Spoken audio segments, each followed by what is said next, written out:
This is a reading from the Gospel of Matthew, chapter 26, verse 41.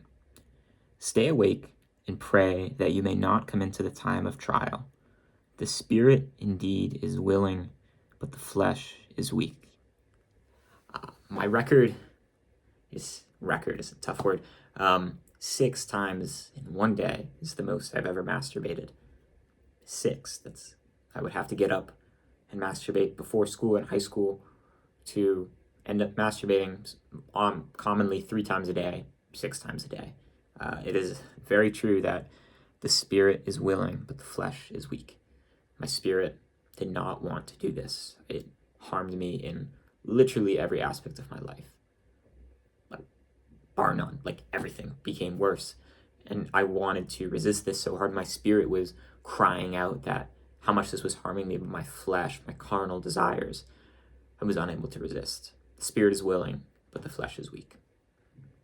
I have now I went exactly a year without masturbating, and now the last time I did it was, and then I relapsed some point since then, but the last time I did it was, it's November now, late November. I did it once in early September, I believe, and then before then it was 4 months ago. So, well, I'm not on a 5-year no-fap streak. I've been able to make immense progress in this, which once was a daily, 3 times a day occurrence, to something that occurs 4 times a year, maybe something like that, which still isn't great, and I'm still don't want it to happen, but I get the urge way less now, which I'm so grateful for. So a couple things, or two pieces of advice. First, very important. When I went that year period without masturbating or watching porn, I would talk to people about it, and I would say, I beat lust. I beat lust. Terrible sentence. I'm giving myself the credit. I prayed so much to stop watching porn, to stop masturbating, to stop being a lustful bastard, and yet I have the audacity to sit there and tell people I, giving myself the credit, beat lust. I'm not giving God any glory, and then sooner or later after I would say that sentence, I beat lust, I had victory over it, it was me, guys, look at me, ask me advice, I'm so great, I would relapse. I'm giving myself the credit, not glory to God. God's taking away some of the strength that he was giving me. So that's one major thing is, relying on God, or always asking, praying without ceasing for intercession for this. But the second thing that really helped me, this advice actually, I believe it was from Jordan Peterson. It was something along the lines of, don't worry about not masturbating, but become someone who doesn't masturbate. Don't worry as much about fixing this specific part of your life, but become a person that just doesn't masturbate to begin with. So this was by far the best advice that I heard, because I had been trying to just remove this vice with all my might, remove it from my life, get it out, kick it away. And it didn't really work. And it sort of felt like I was swimming an upstream battle, or swimming against the stream, against the current or something like that. I was resisting, but I kept falling. This was also similar for other habits that I wanted to quit, video games, watching a ton of random YouTube videos, stuff like that. Upstream battle. And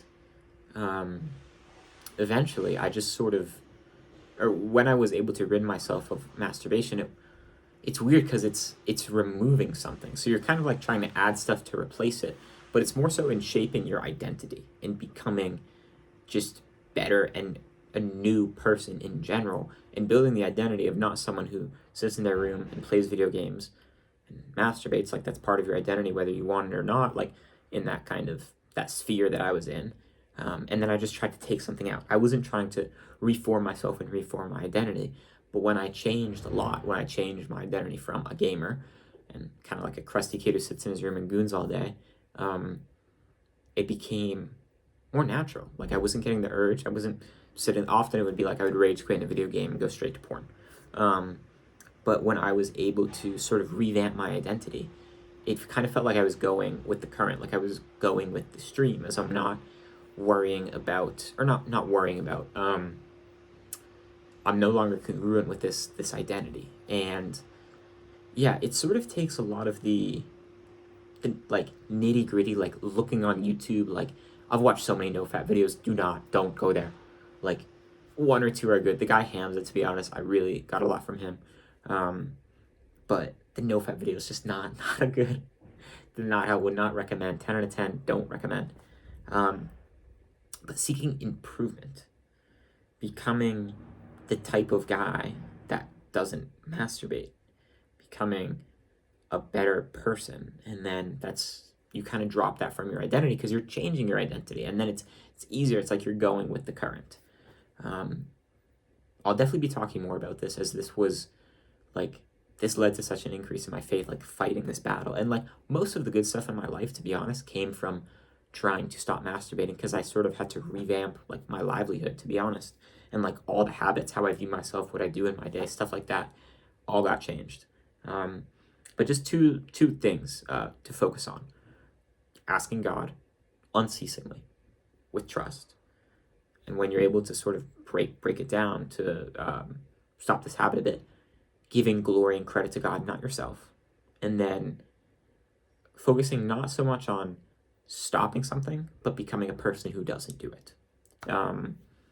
Yeah, the spirit is willing, but the flesh is weak. So ask God to strengthen you, that you may resist these fleshly, terrible desires. God bless.